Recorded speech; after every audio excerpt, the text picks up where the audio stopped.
Hello and welcome to Beach Out, and today I have two not kind of new but updated cars which I have brought for you. As you can see, I am sitting in one of those cars. This is the new Tata Safari Accomplished Ultra Red #dark. Man, that's a mouthful to say, but that is one of the cars. The other car is the updated Harrier. Updated, what I mean is more or less it's the same on the outside. There are a few additions, a few new features, but most importantly, both these cars have a new powertrain, which is the 1.5 liter turbocharged petrol engine. That is something that I want to show you along with the rest of the features of this car, whatever has been upgraded. And you know, the best part is that engine is actually really nice. In fact, as we speak, you can't hear anything here. Try to hear it.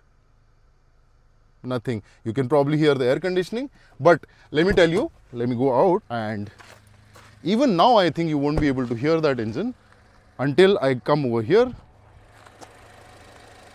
Now you can hear that engine is actually on. So what I'm going to show you about these two cars is that engine, how it performs, how smooth it is, how quiet it is, which I've already given you a demo of, how refined it is, what kind of performance does it offer in these cars. This is the same engine we've already seen with the brand new Sierra.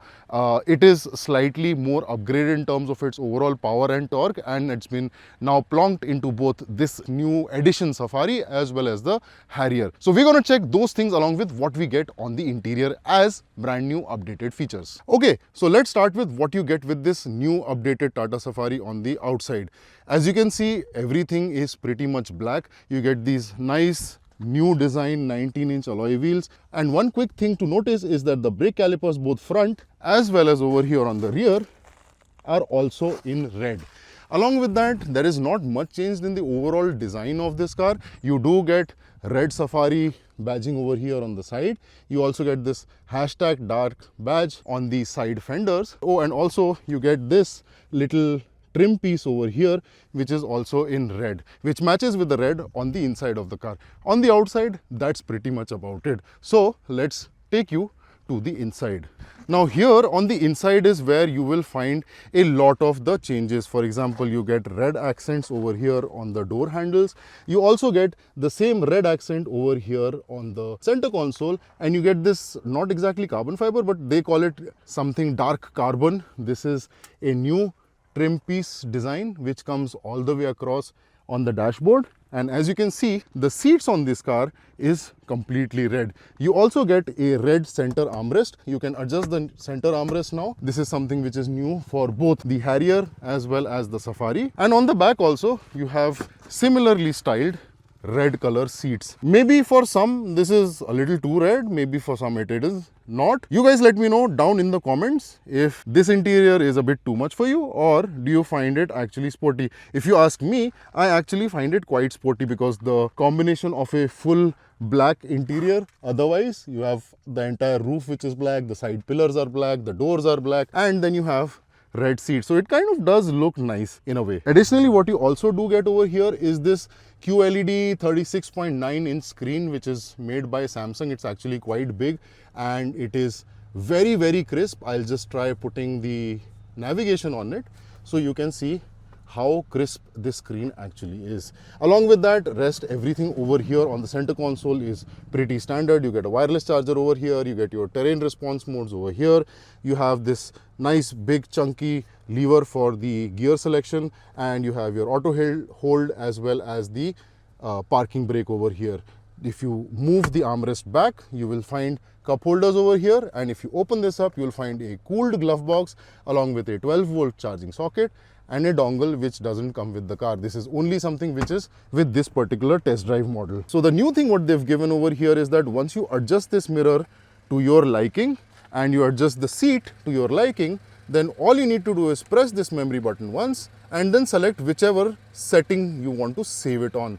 Once the button stops lighting up, that means now the memory setting for the seat along with the memory setting for your mirror, both in normal mode as well as in reverse. So what I mean by reverse is, जब आप गाड़ी को reverse में डालते हो, तो the mirror will actually drop down. And this drop down mirror setting is also saved now on your memory seat. Apart from that, now what they've given also is this digital rear view mirror, which if you see over here at the back comes integrated with a dash cam. This is a dual dash cam, which means it is there over here for the front and it is also over here for the back. So it basically records both this dash cam over here as well as the front, records both front and back at the same time.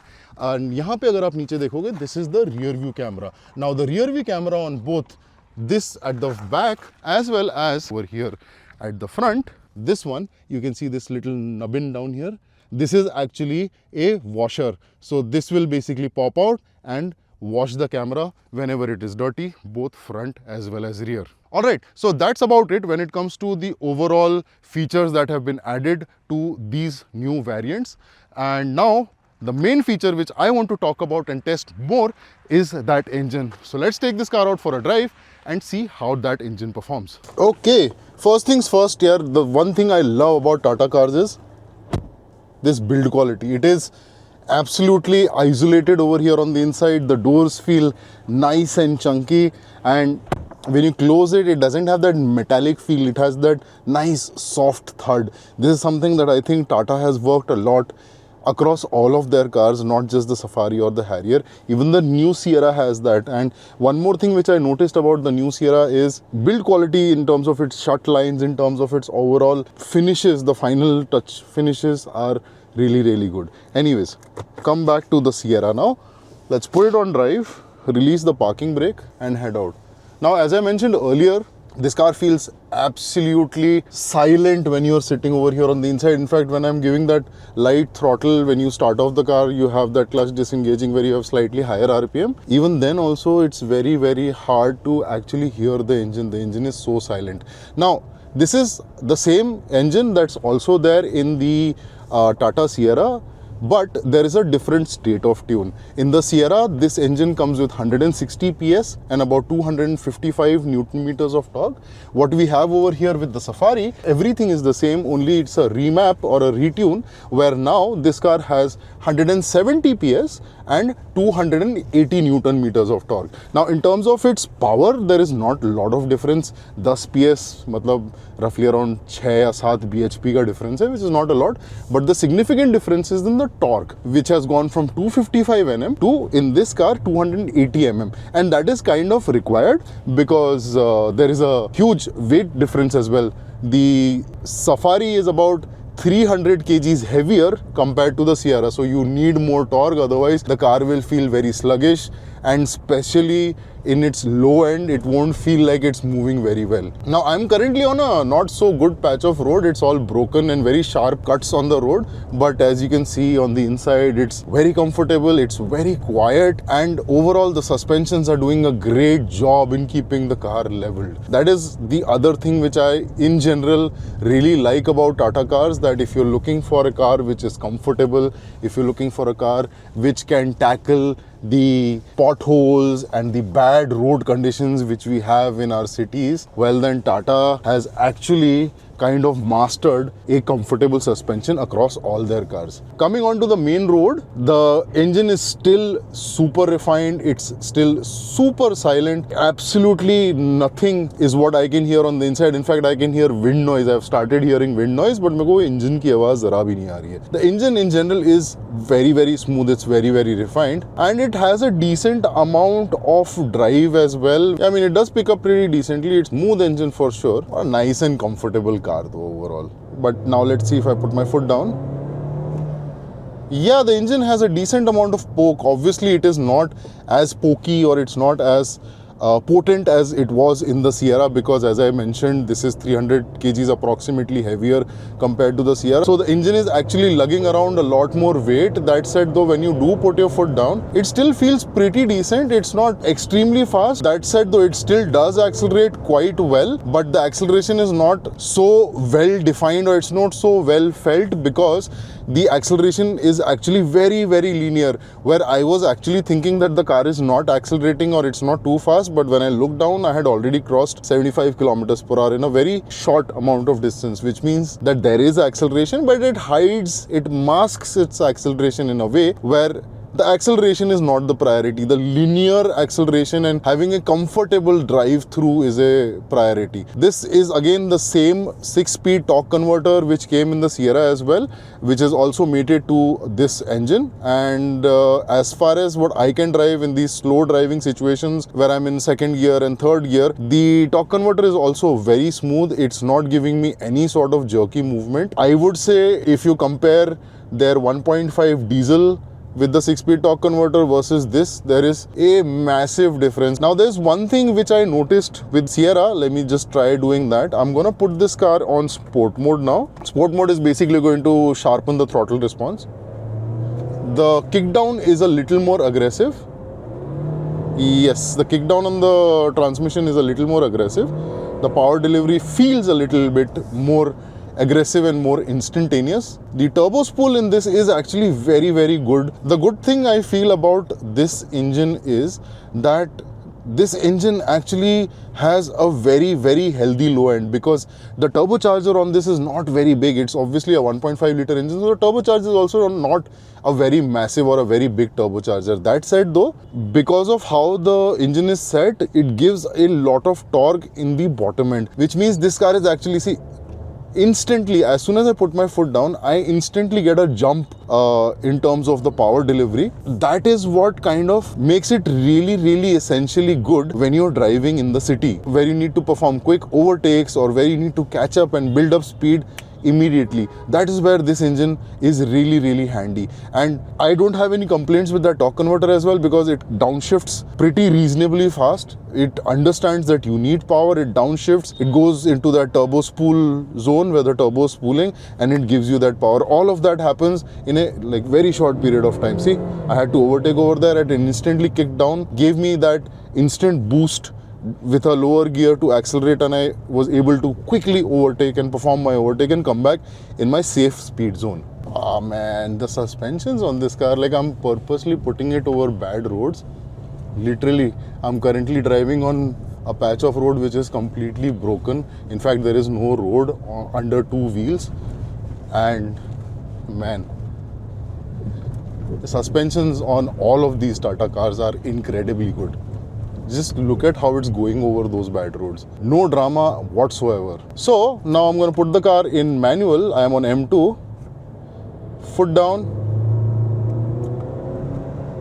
Nah. So that is still, I believe, the weak spot of this engine transmission combination, where the manuals are not ultra fast. In fact, they're not even fast. There is a reasonable amount of delay between when you press on that paddle and when the actual action inside the transmission happens. I mean, this is any which is not a performance oriented engine. This is more of an engine that is set up to give you a nice, comfortable, seamless driving experience, mainly when you are in the city and also when you are cruising on the highways. That is where this engine's strength lies, and in that it's really good. Like, even if a small gap opens in front of us, I can just put my foot down and I can get quickly up to speed to overtake whatever I want to overtake. That is the strength of this car. As I said earlier as well, the low and mid revs is where this engine is especially very, very effective. Anywhere between 2000 and 3500 RPM is where this engine's core strength lies, where it can give you nice dollop of power and torque to perform your overtake and then get back to your normal driving speeds. 4,500 RPM is where the engine calls it quits. It shifts to the next gear. What I was told that the red line on this is about 5,000 RPM. So, I mean, it is not an engine which is built for higher revs. It's not an engine that is built to give you absolute top of the rev performance where you're going 6,000, 7,000 RPM. In fact, the engine doesn't even do that. The engine is more, as I said, it's a lumpy mid-range engine, but that is where this engine performs extremely well. It is refined. It has a good kickdown when you need performance from that transmission, and at the same time the power and the torque are sufficient to give you a good amount of push when you want to accelerate and you want to overtake something. So from where I'm sitting right now, I definitely find this car really nice. Black and red combination actually gives it that sporty yet premiumness. On the inside, you've got tons of features and tons of tech, as it is with most of the cars. You've got a sunroof, you've got every creature comfort, including ventilated seats, memory seats, which also keep your mirror settings in the memory. Overall, everything feels really nice. Everything that you touch and feel is premium. That engine is super refined, it is super silent, and it actually delivers a decent amount of power. I'd say if in terms of its overall performance, I had to put it somewhere on a 1 to 10 scale, I would probably put it at about, let's say, 6.5, because while it is refined, while it is very silent, it's a great commuting engine, it still has a little shortness of breath when it comes to, you know, outright performance. As we spoke earlier also, it's not an engine which is meant for outright performance, but then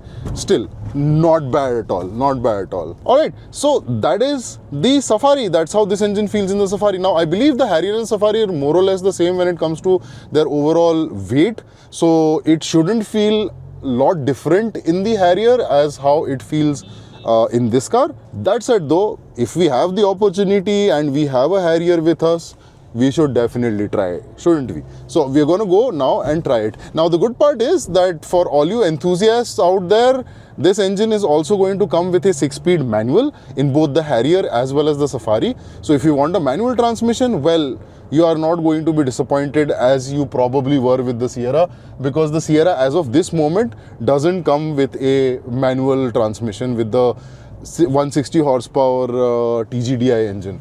But the Harrier and the Safari does, so there is still hope for the Sierra on a later day. Chalo, that said though, let's head on back and switch the car with the Harrier. Alright, now the main difference which you will see on the inside between this and the dark variant is obviously because this is not dark. These new white seats with gold are the new options which are available in the Harrier along with that engine, and also a few other things like the dash cam, front and rear cameras both have the nozzle to clean them. Memory seats are already there, but now along with memory seats you also have the feature where you can store not just the seat position but also the position of your mirrors in both normal mode as well as when they dip down in reverse to show you a little below. So all those settings now can be stored in the memory function. Chalo, full power on bad roads. Dude, the suspensions on these cars are incredibly good, both the Harrier, the Safari, and even in fact the Sierra which I had driven before. Suspensions absolutely amazing. If I had to buy one car which is purely for comfort, like an SUV which is purely for comfort, मैं आँख बंद करके गाड़ियाँ उठाऊंगा because I know how good their suspensions are. Now, as you can see, I've already started off with a little bit of sort of enthusiastic driving. That's because this engine for some reason feels a lot more lively in Harrier. It is actually kind of fast-ish. That was actually good response time, and that actually felt really nice the way it took off. Wow. Now, call me weird or strange, but I feel this engine feels a lot more punchy in the Harrier compared to the Safari. It was a lot more mellow in the Safari compared to the Harrier, despite the tune on both the engines being exactly the same. In both these cars, this engine is putting 170 PS and 280 Nm of torque. As far as I have been told and as far as I know, the gear ratios are the same. Way the engine produces its power, the power torque curve, everything is the same in both these cars.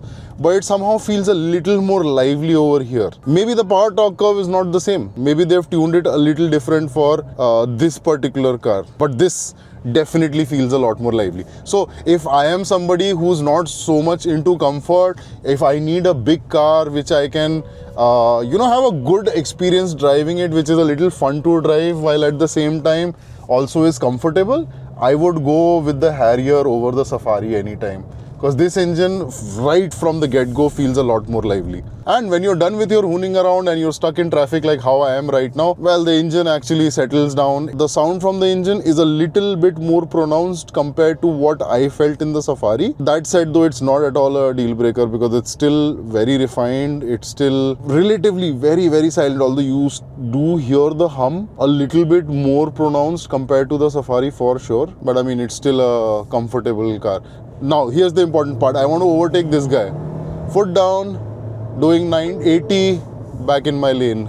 So that is what I mean when I said that this engine is actually very, very well suited for the city as well as highway cruising, because the low end performance, the low end torque in this engine is really, really good. In fact, what they were telling me yesterday is that this engine at even 1000 RPM gives about 160 Newton meters of torque. So absolutely tuned for the bottom end, and the kickback from the transmission is also pretty solid. It comes in really fast and gives you that torque. So you have 160 horsepower plus the transmission kicks down and gives you the rest of the torque, bringing it to 280 mm to give you all of that in an instant, so that you can accelerate and get past whoever you want to as soon as possible.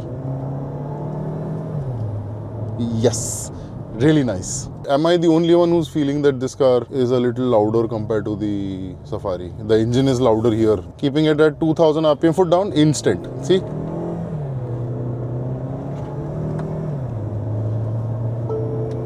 Now, this could be just me, but I can definitely feel the gear shifts on this, the Harrier.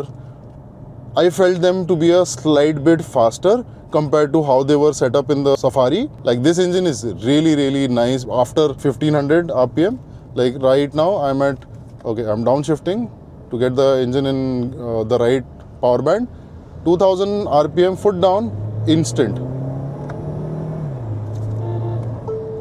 I can pretty confidently say that the Safari and the Harrier both are not tuned the same.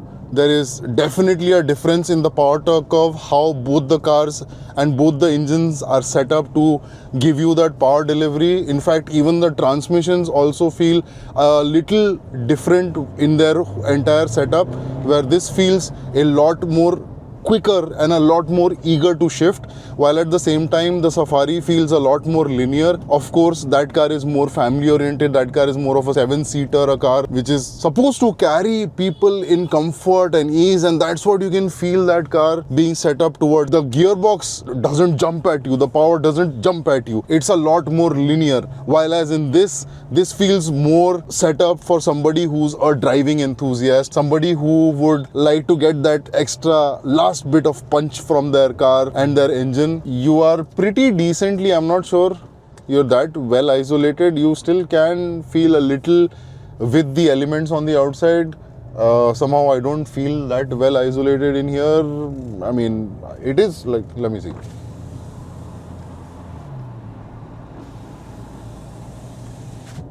Pretty decently isolated, I wouldn't say the best. The engine does feel a little vocal. Even when you're driving normally, you still can hear the engine. You can still pretty significantly hear it. I mean, every time you put your foot down, you hear that groan from that engine coming. So it's not as silent as it was in the Safari. It's a little bit more oral, it's a little bit more vocal in here, but at the same time it is also a lot more engaging to drive. It's a lot more fun as well. The car also feels a lot more engaging to go into corners. At the same time, the way the engine and transmission is set up in its power torque, or in the way the transmission shifts, feels a little bit more oriented towards the enthusiast driver. Not by much, but a little bit. Anyways, I hope you enjoyed this video and you learned something new about how these engines perform in the Harrier as well as in the Safari. Thank you so much for watching. I'm going to see you in the next one. Till then, ciao.